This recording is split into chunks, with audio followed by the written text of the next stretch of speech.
What's up guys, welcome back to another episode of Rustomod. In the last episode you saw us finally get our Volkswagen swapped 1950 Willys Wagon running in the last episode, and it was a huge moment for us. We've been working months and months on this project and we finally got it firing up.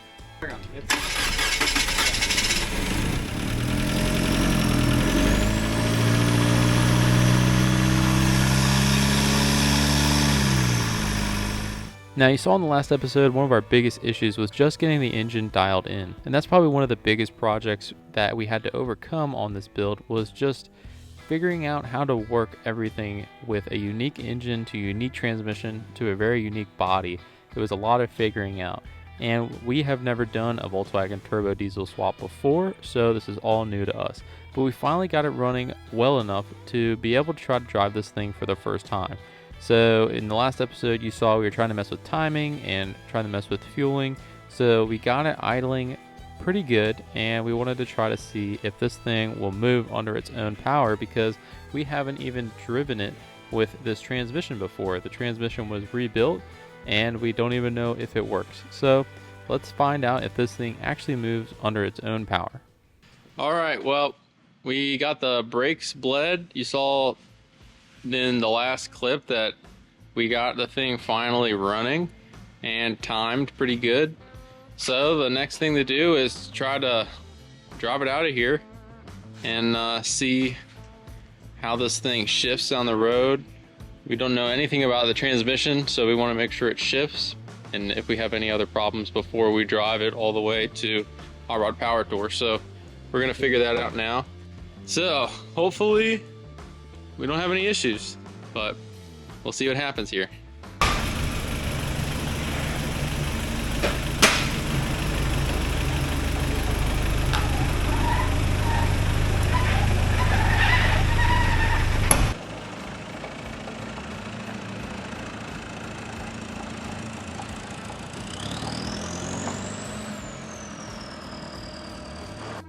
All right, first test drive.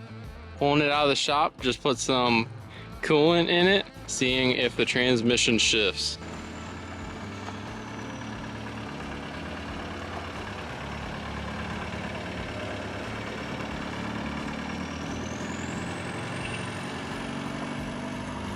There it goes.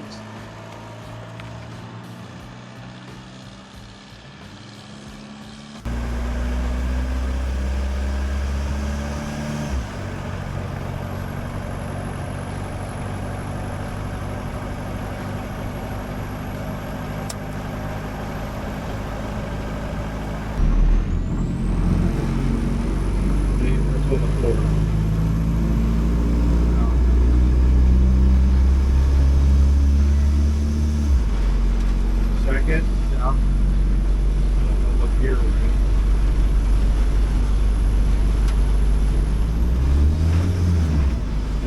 So we're in fourth gear, but I don't know what gear we're in. Down.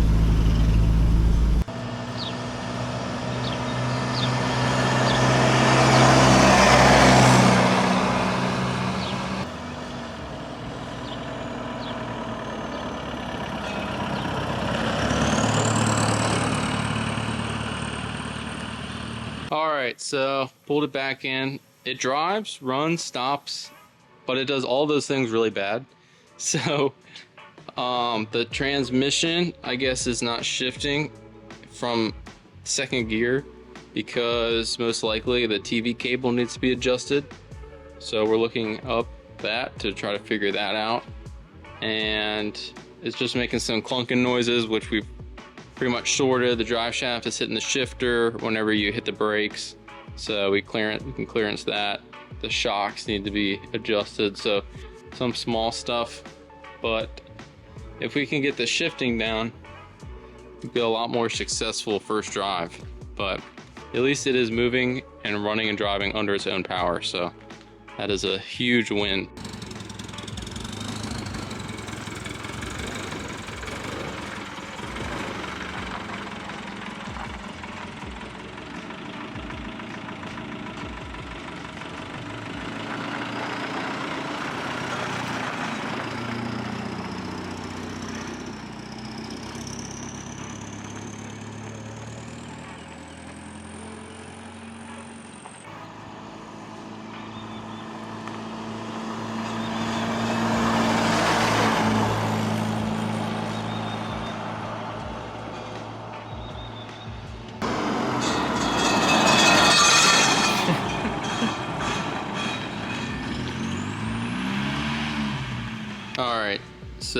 drove it for the second time. We think that the issue is just the TDI is so underpowered that we can't get up to speed. So we think we might have to advance the timing a little bit more than what we did yesterday. So we're advancing the timing, and that way we can try to get a little bit more power out of it, because we're literally floored and it's barely moving. All right, so here's some of the issues that we're having initially on our first test drive. So we thought that the TV cable must not have been set right because it wasn't shifting, and that may be the case just fine tuning it, but it wasn't the case really with what we were experiencing. The TDI, whenever we first got it, we rebuilt this injection pump and put it on the motor. So all the fueling and everything that's set up on the TDI injection pump was just set from whenever whoever rebuilt it had put it at those parameters, which basically was stock. So we also timed it to basically what would be stock on a normal TDI. So what was happening was the motor was just really underpowered, and it felt like you would hit the gas and nothing would happen. It would slowly move, and it just wasn't picking up enough speed for the transmission to shift. We were only probably going up to maybe 30 miles an hour in second gear, and that's as fast as we could go because the motor didn't have enough power to be able to shift the transmission. Now obviously this was really concerning for us because we had no idea if this would even work in the first place with a small little 1.9 TDI diesel mechanical injection and moving a 700 R4 Chevy transmission. It's a very weird combo, so we thought initially maybe it's not going to work. But after looking up online and kind of applying what we know from a Cummins VE pump, we ended up just turning the fuel up, and that is what helped this thing perform very normal. Basically what we did was just add a bit more fuel down low and try to advance the boost a little bit sooner, and that gave it enough power to pick up off the line. So basically what we did was tune the pump a little bit, then go on another test drive, try to see how it affected it, and most of the time it was in a positive way where it were gaining mile an hour, gaining speed. Go back, turn it a little bit more, seeing what would happen, and eventually we got the thing running pretty good. It runs really nice, can run 70 miles an hour down the road.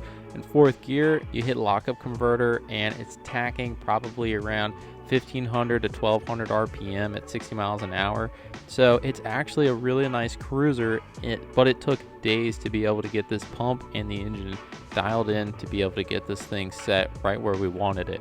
So we got the thing running pretty good, and now we should be ready to go for Power Tour. We were really struggling out there for a little bit because we didn't think that this was going to work, but after testing it some and driving it, we finally decided that, all right, we can go to this thing and we got to get this thing done. So we have to finish putting all the interior stuff back in, getting it ready to go, all the little details, because we have 1 week to go before we go to Hot Rod Power Tour. So let's get this interior together.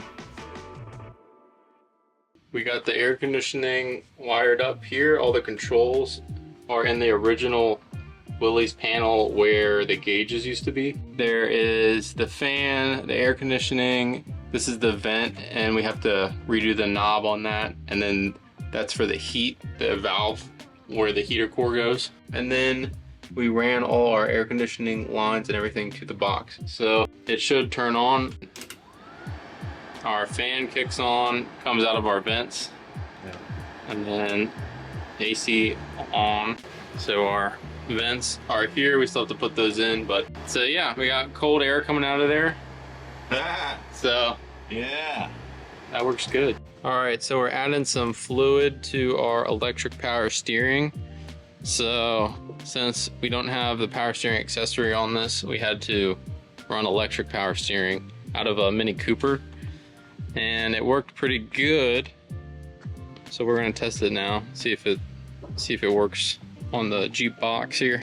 So the way that he has it is you have to hit the starter, and then that'll turn the power steering pump on like this. And it starts. Yeah. You can hear it running. It's kind of whiny. Well, I want to set it low. But that's the pump down there. But whenever it's not under load, it's not whiny, but turn it. It's probably got air. Yeah, I think it sounds like it's got some air in it. But it's working. So you can have power steering when you're not even going anywhere. Yeah, the engine's not running and it's got power steering and air conditioning.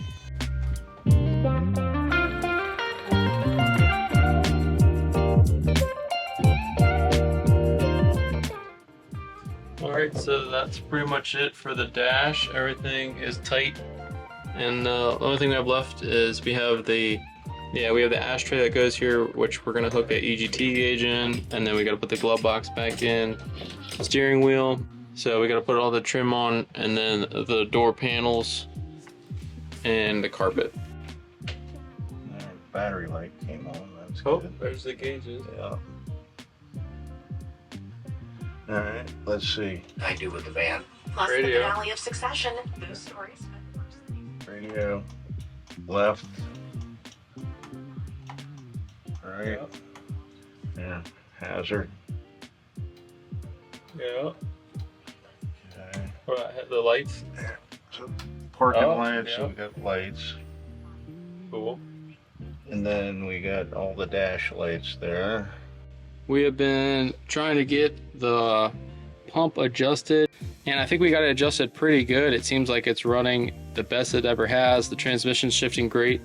So now we're going to finish all the interior stuff. So we have wired up the entire dash and put everything in. So we got the glove box in, we got everything working in here. So now we're going to try to start laying the carpet and the seats and everything else that's going to go inside here. We started to get the door panels in on this side, so putting them in now, but everything's coming together. This is the final assembly on the interior stuff. So we're gonna have to cut the carpet out for the shifter. This is just set in here right now just so we can see if it fits. So going to have to adjust some things, but right now we have to pull out these rails that are in the back here so we can get the back carpet in. Same with the seats.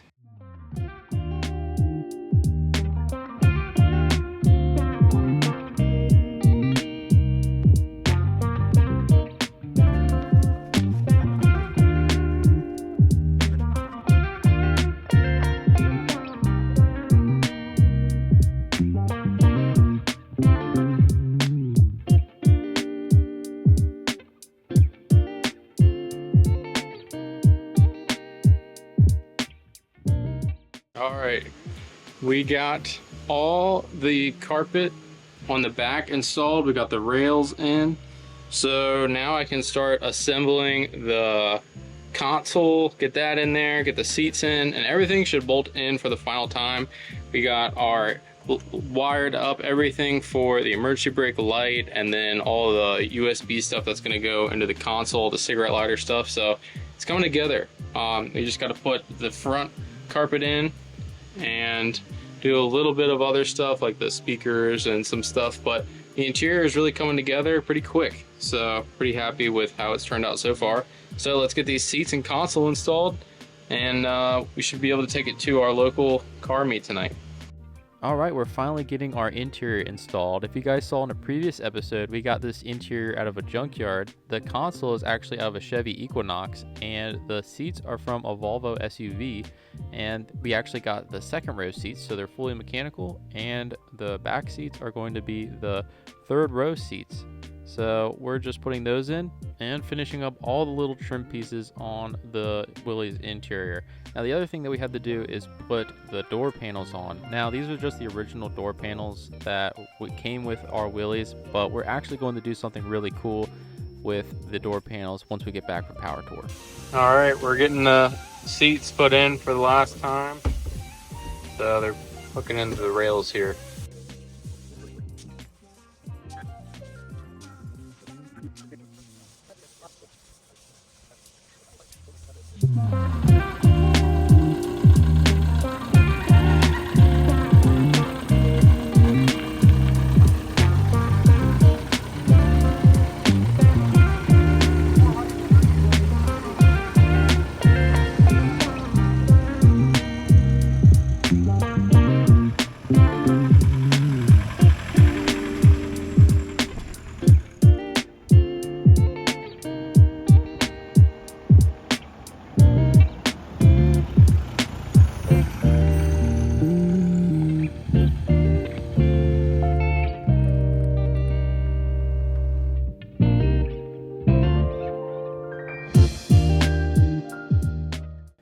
that's going to do it for this episode, guys. Thank you guys so much for watching. We are very, very close on our Willys build. This has been a very, very long, extensive process, and I'm happy to show you guys all the process here on our YouTube channel. So if you guys love videos like this, make sure you like, comment, subscribe so you can see all kinds of build series that we're going to do here on the Rustomod YouTube channel. But until then, we'll see you guys on the next episode. Thanks for watching.